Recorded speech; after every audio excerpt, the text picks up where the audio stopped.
Hello, moi c'est Laïla, conseillère en naturopathie et praticienne en hypnose ericksonienne. Je te partage dans ce podcast les réflexions, les clés, des conseils également pour prendre soin de toi, de ton hygiène de vie, mais pas seulement.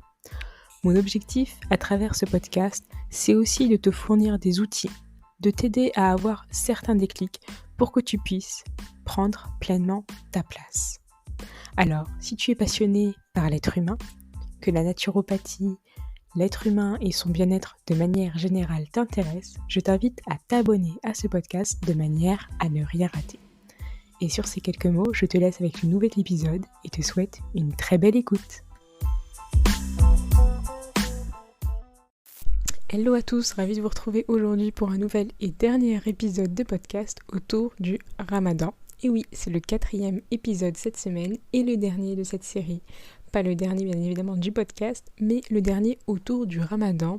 Et cette semaine, on va discuter de l'activité physique pendant le Ramadan, comment rester physiquement actif pendant le Ramadan, pour profiter des bienfaits de l'activité physique et de l'énergie, sans oublier bien évidemment les bienfaits du Ramadan. Alors si ce sujet t'intéresse, reste à l'écoute de ce podcast.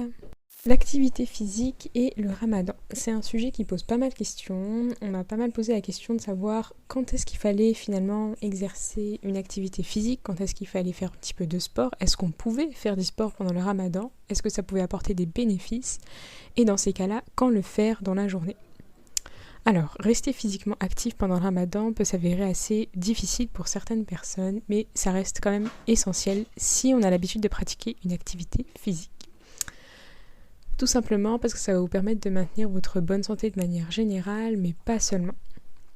Ça va aussi vous aider votre organisme à éliminer un petit peu les toxines. Et puis, bien évidemment, vous allez, vu que votre énergie n'est pas concentrée sur votre digestion, vous allez pouvoir aussi la mettre dans une activité physique qui va soutenir votre organisme tout simplement. Encore une fois, le point essentiel sur lequel j'ai envie de m'appuyer aujourd'hui, c'est tout simplement de vous rappeler qu'il est aussi essentiel de savoir s'écouter. Pendant le Ramadan, on peut aussi être très fatigué en fonction de l'alimentation que vous avez, en fonction de si vous êtes plus ou moins actif avant le Ramadan. Et ça, c'est essentiel de s'écouter. C'est-à-dire que si vous sentez que votre corps n'est pas en capacité de faire une activité physique, eh bien, écoutez-vous et tout simplement reposez-vous. Donc, je vais vous donner quelques conseils pour rester physiquement actif pendant ce Ramadan. Bien évidemment, ces conseils sont à individualiser et puis à mettre dans un contexte.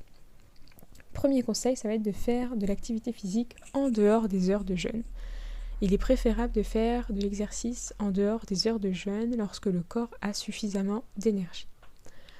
Là, je vais vous donner un petit point sur lequel il faudra faire attention.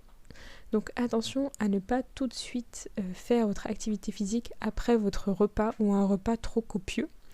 Parce que du fait de la digestion, cela pourra vous donner des effets indésirables, des bouffées de chaleur. C'est pas les créneaux les plus faciles pour faire du sport, en effet, les heures où on ne jeûne pas. Mais bon, je vais vous donner quelques conseils juste après. Par rapport à ça, ce que je vous conseillerais de faire, par exemple, c'est de simplement rompre votre jeûne avec du liquide et peut-être une date ou ce que vous souhaitez. En tout cas, quelque chose de léger avant de faire votre activité physique, de ne pas tout de suite prendre votre plat. Et ensuite, une fois l'activité physique faite, cette fois-ci, prendre votre repas. Mais bon, le fait d'avoir en fait une activité physique en dehors des heures de jeûne, ça va vous permettre de vous hydrater pendant cette activité physique et c'est assez important. Deuxième conseil, ça va être de choisir des exercices à faible intensité en fonction de votre énergie. Les exercices de faible intensité comme la marche, le yoga, les étirements vont convenir au Ramadan, ainsi que le renforcement musculaire.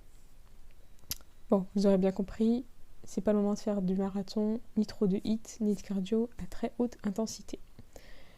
C'est en plus des activités, par exemple le yoga, qui vont vous aider à soutenir aussi votre digestion, les étirements également, tout ce qui est torsion, notamment au niveau abdominal, va vraiment permettre de soutenir la digestion, donc de soutenir le travail du Ramadan.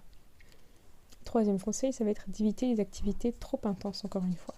Les activités intenses comme l'haltérophilie, les entraînements par intervalle à haute intensité, les HIIT comme je vous le disais, doivent vraiment être évités pendant le Ramadan et surtout pendant la période de jeûne et surtout le matin. Durant la journée, il est peut-être intéressant, si vous le souhaitez, de faire par contre de l'activité physique juste avant le jeûne, genre 1 heure avant de rompre votre jeûne, calculez un petit peu l'intervalle, et puis comme ça, une fois que vous aurez terminé votre activité physique, vous pourrez aller vous hydrater et puis vous réalimenter.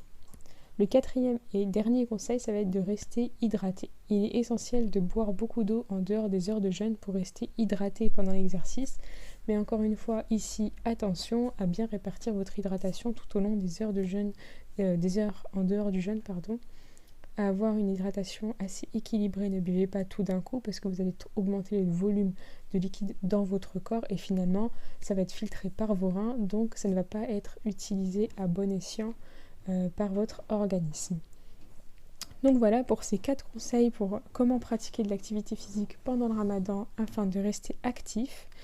Je vous rappelle un petit peu les conseils, donc faire de l'exercice en dehors des heures de jeûne, choisir des exercices à faible intensité comme la marche, le yoga, les étirements, éviter les activités trop intenses et rester hydraté. Voilà pour les 4 conseils que je voulais vous partager. Je vous souhaite une très belle fin de ramadan et puis on se retrouve la semaine prochaine pour de nouveaux sujets. À très bientôt.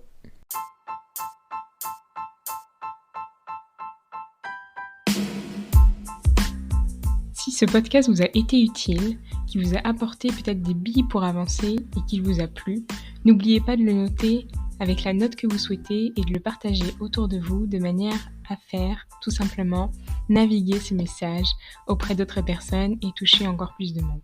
Je vous souhaite une belle journée et une belle écoute et à très bientôt sur ce podcast Hypno Naturo.